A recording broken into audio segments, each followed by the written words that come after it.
उठो, जागो और तब तक मत रुको जब तक लक्ष्य की प्राप्ति ना हो जाए।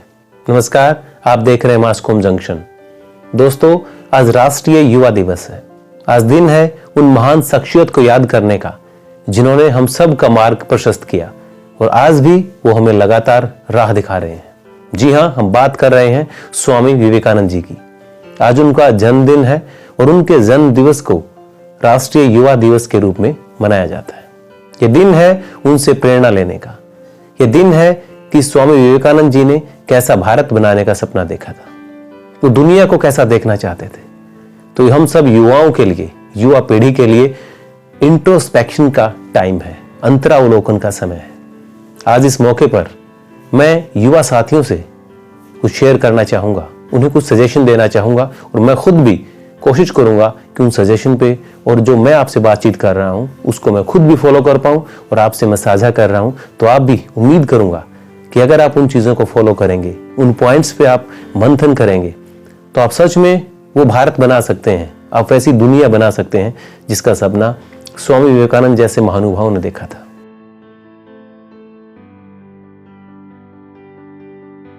आप युवा हैं, खासकर अगर हम बात करें भारत की, तो हमारे यहां जनसंख्या का जो सबसे बड़ा हिस्सा है वो युवाओं का है, यूथ का है। कल का भारत कैसा होगा ये आप तय करेंगे। उस भारत में आपसी सद्भाव होगा, प्यार होगा, खुशहाली होगी, हम तरक्की करेंगे या कहां तक हम जाएंगे ये आप तय करेंगे। सबसे पहले आप अगर विद्यार्थी हैं तो अपने सब्जेक्ट की नॉलेज रखें, उसको ज्यादा से ज्यादा पढ़ें, लेकिन केवल उसको सब्जेक्ट की नॉलेज तक सीमित ना रखें। आप इस बात पर भी नजर रखें कि आपके आसपास क्या घटित हो रहा है। राजनीति के क्षेत्र में, सामाजिक, धार्मिक, सांस्कृतिक जितने भी क्षेत्र हैं जो आपके जीवन से जुड़े हुए हैं, उन सब पे आपने बारीक नजर रखनी है, पैनी नजर रखनी है। क्योंकि जितने भी वो क्षेत्र हैं, आप युवा हैं, आप कल को उनमें किसी भी क्षेत्र में जाकर काम कर सकते हैं। तो अगर अभी से आप उन पर नजर रखेंगे, एक विश्लेषण करेंगे, एनालिटिकल अप्रोच आपकी होगी, तो वहां जाकर के आप बेहतर काम कर सकते हैं। आपको साहित्य मिलता है, साहित्य को पढ़िए। आपको खेल कूद की कोई जानकारी लेनी है, उसको आप लीजिए। हमारा समाज आज से 100 साल पहले कैसा था, उसका अध्ययन कीजिए। दूसरे देशों में किस तरह का समाज है, वहां किस तरह की सोच है लोगों की, उसका अध्ययन कीजिए। क्योंकि ये आपको एक कंप्लीट मैन बनाएंगे। किताबें, अगर आप किताबी कीड़े बनते हैं, केवल बुक वॉर्म अगर आप बनते हैं और सिर्फ अपने सब्जेक्ट तक सीमित रहते हैं, तो आप में मैच्योरिटी नहीं आएगी, आपके कॉन्सेप्ट क्लियर नहीं होंगे और आप एक जो ओवरऑल डेवलपमेंट के लिए जरूरी है सब चीजों को जानना, उस पे काम करना बहुत जरूरी है।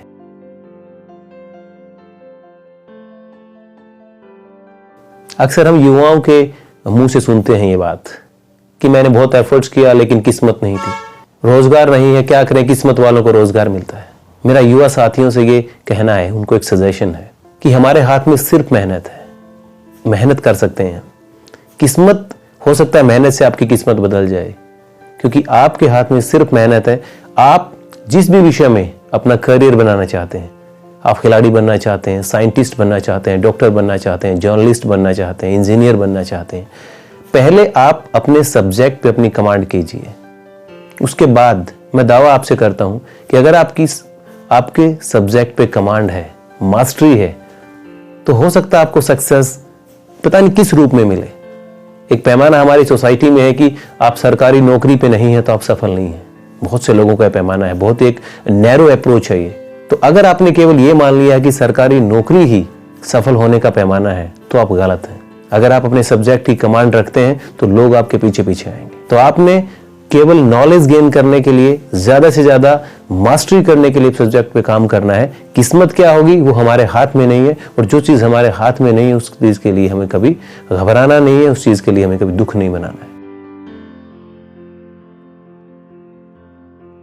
एक बहुत ही अच्छी कहावत है कि आप मुझे अपने दोस्तों का पता बताइए, आप मुझे अपने दोस्तों के बारे में बताइए, मैं बता दूंगा आपको कि आप कैसे हैं।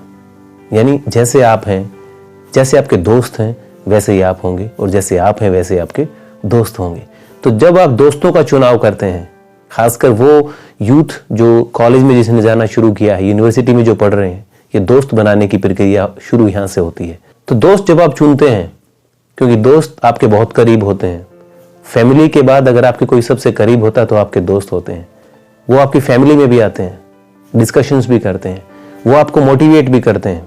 जिन दोस्तों में आप बैठते हैं और उन दोस्तों में जिस तरह की डिस्कशन चलती है, ये तय है कि आपकी पर्सनैलिटी पे उन सब का असर आएगा ही आएगा।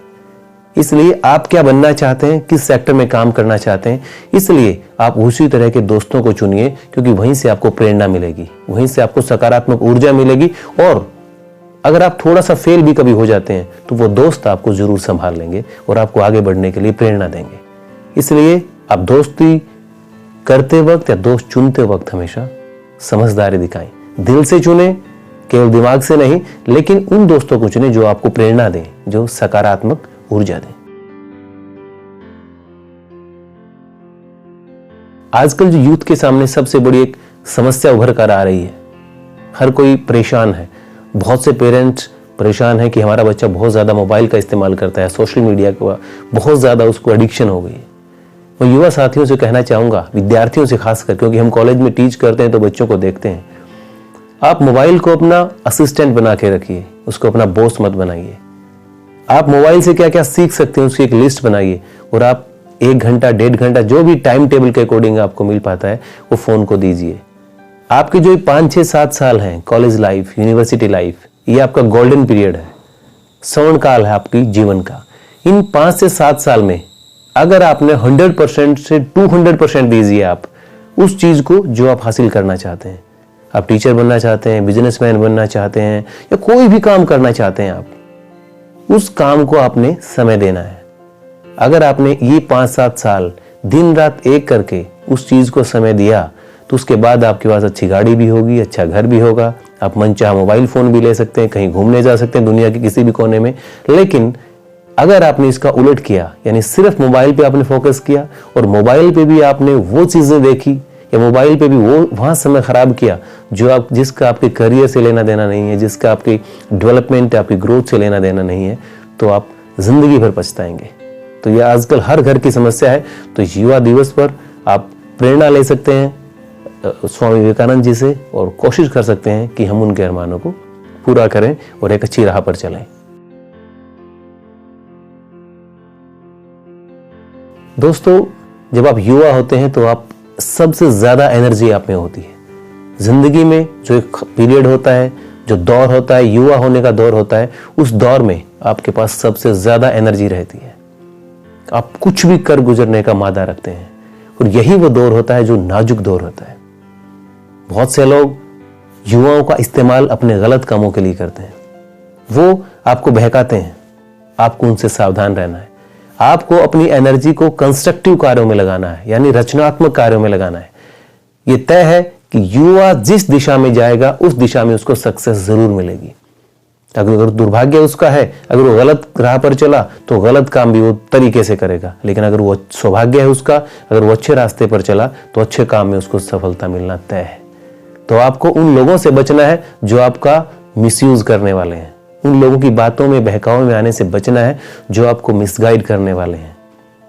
मैंने इसीलिए पहले पॉइंट में कहा कि खूब पढ़ाई कीजिए, विश्लेषण करने की क्षमता रखिए, इंट्रोस्पेक्शन कीजिए, चीजों को समझना सीखिए कि कौन आपका दोस्त और कौन आपका दुश्मन है।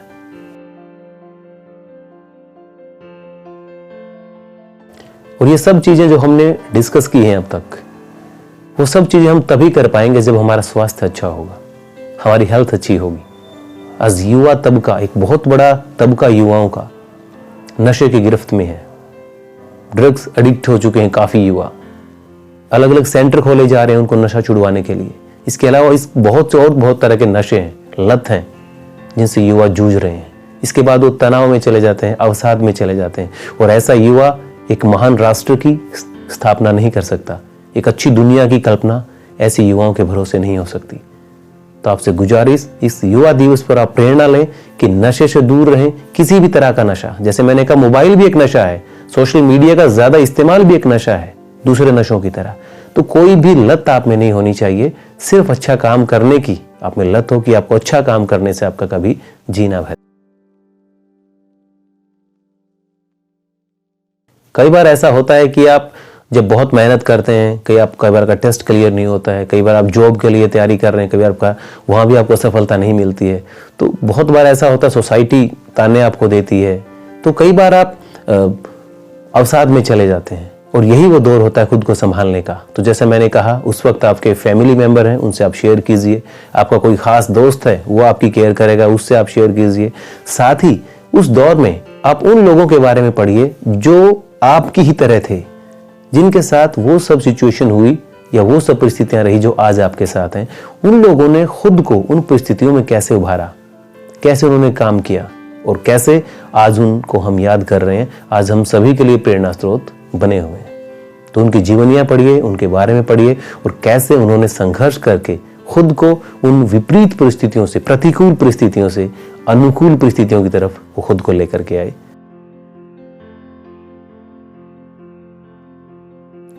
और दोस्तों, ये तय है कि इन चीजों पर हम डिस्कस करें, हम सभी, आप भी नहीं मैं भी, अगर हम सभी इन चीजों पर डिस्कस करते हैं, विचार विमर्श करते हैं और इनको अपने जीवन में अपनाते हैं, तो वो दिन दूर नहीं जब हमारा भारत ऐसा होगा जिसका सपना हमारे शहीदों ने देखा था। जो हमारे शहीद हुए देश के लिए, उन्होंने ये नहीं देखा कि हम किसी चीज को एंजॉय कर सकते हैं, हमारी उम्र क्या है।